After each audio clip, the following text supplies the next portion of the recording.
क्यों Indian government ने British नागरिक को अरेस्ट कर लिया है और बार बार यूके के पीएम यानी कि बोरिस जॉनसन इंडियन गवर्नमेंट से रिक्वेस्ट कर रहे हैं कि प्लीज़ उसे छोड़ दिया जाए, और फिर भी इंडियन गवर्नमेंट उसे छोड़ने के लिए रेडी नहीं है। तो फिर कौन ऐसा आदमी है जो हम लोग को मालूम नहीं है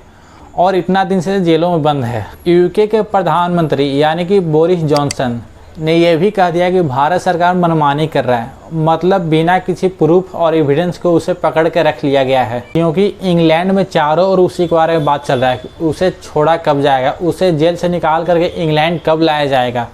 तो लोगों को मन में शांति देने के लिए वो बोल चुके हैं कि हम इंडिया को 100 बार से और ज़्यादा बार ही बोले होंगे उसे छोड़ने के लिए, बट इंडिया वाले उसे सुनने के लिए तैयार नहीं हैं। उनका कहना यह है कि हम जितने बार बोले हैं इंडियन गवर्नमेंट को उसे छोड़ने के लिए,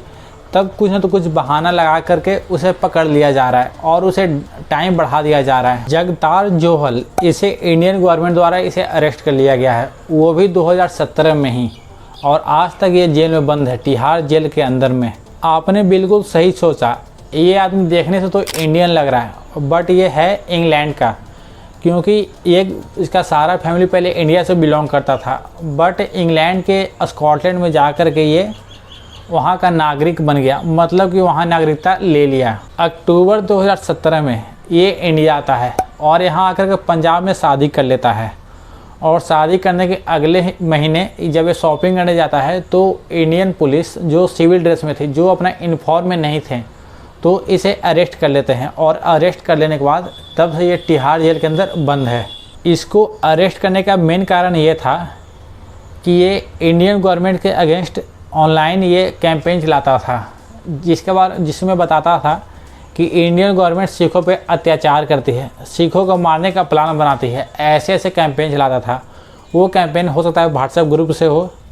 वेबसाइट से हो, या किसी भी सोशल मीडिया प्लेटफॉर्म के थ्रू चलाता था, तो जिसके कारण इसे अरेस्ट कर लिया गया है। मतलब ये इंडिया के लोगों में और इंडिया के बाहर सारे सिखों में जहर भरने का काम करता है। इसके ऊपर इंडिया में 11 केस दर्ज हैं, जिसमें एक मर्डर का केस है,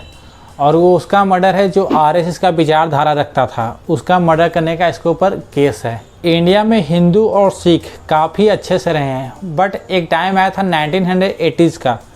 जब इंदिरा गांधी का हत्या हो जाता है और हत्या करने वाला उनका बॉडीगार्ड वो सिख ही होता है, तो जिसके कारण वहाँ पर थोड़ा सा टर्न आया था, जिसमें हिंदू और सिख में दंगा देखने को मिला था। तो ये 1980s का दंगे के नाम लेकर के ये कैंपेन चलाता था और काफ़ी ज़्यादा इंडिया के लोगों के बारे में हेट फैलाता था और इंडियन गवर्नमेंट के बारे में हेट फैलाता था, और इसी के बेसिस पे इंडिया के जो क्राइम एजेंसी है उसने इसे अरेस्ट कर लिया है। तो आपके मन में एक क्वेश्चन आया होगा कि जब ये देशद्रोही काम कर रहा था तो यूके के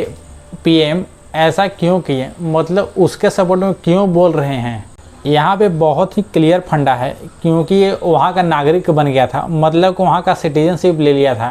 तो जिसके कारण उनको सपोर्ट करना पड़ रहा है। जो अभी इंडिया के अंदर जेल में बंद है उसका बड़ा भाई वो तो अभी यूके में ही है, तो वहाँ रह कर कैंपेन चला रहा है।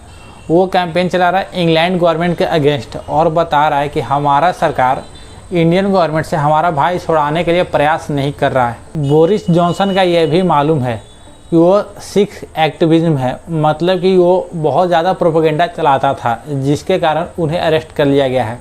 बट वो कहते हैं कि ये इनके पास कोई प्रूफ ऐसा नहीं है, जिसके कारण जिस बेसिस पे उनको अरेस्ट किया गया है। ब्रिटेन के न्यूज़पेपर में उसी के बारे में प्रिंट हो रहा है, और सभी लीडर और जो भी हाई पोस्ट पे थे उसी के बारे में ट्वीट किया जा रहा है कि इसे कब छुड़ाया जाएगा, इसे कब इंडिया से अपने देश लाया जाएगा। बोरिस जॉनसन ये भी कहते हैं कि जब हम इंडिया गए थे, जब इंडिया के टूर पे इंडिया में आए थे, तब मेरा ऑफिशियल उनसे बात किया था, मतलब इंडियन गवर्नमेंट से बात किया था,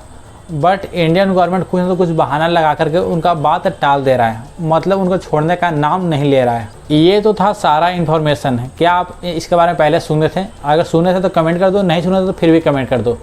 अगर आपको ये इन्फॉर्मेशन अच्छा लगा होगा तो प्लीज़ लाइक कर दो, कमेंट कर दो और शेयर कर दो। चलो फिर मिलते हैं नेक्स्ट वीडियो में, तब तक टाटा बाय बाय।